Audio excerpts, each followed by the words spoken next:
Kuna video nilipata ikitrend online na watu walikuwa wanaiongelea negative comment only. Sijapata kama kuna mtu alikuwa ana comment positive comment, but ni video yenye ilikuwa ina trend ya someone akona door, then akona demo wake wanasimama place nyingine wana record video, then huyo jamaa anasimama anaspank demo wake. Mnamjua? Nikasema ngoja niingie comments, but nashangaa wenye wamecomment wote wanasema madems mtafute door.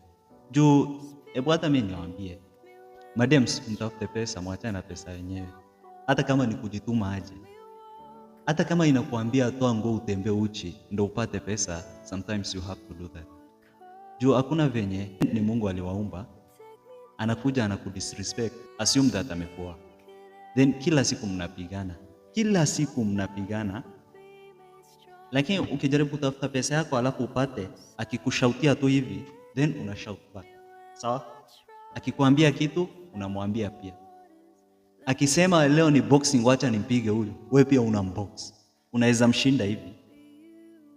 Then akikupiga haina shida, uko na pesa yako, unaweza toka, unaweza acha kwake uende.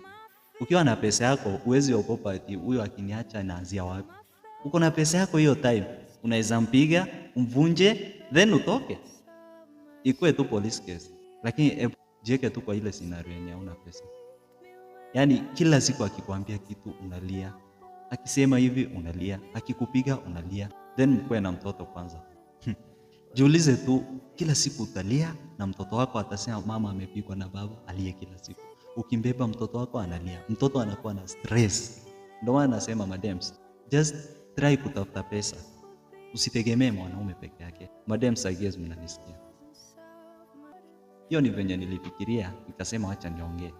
Kuna mtu atasema he's not making sense. Najua si make sense kwako, lakini hii video kuna wenye itasaidia na watasaidika na hii video. We chukulia venye unataka. Na wanaume wenye wako na mingi, achana na hizo vitu. Usijaribu kudisrespect our ladies.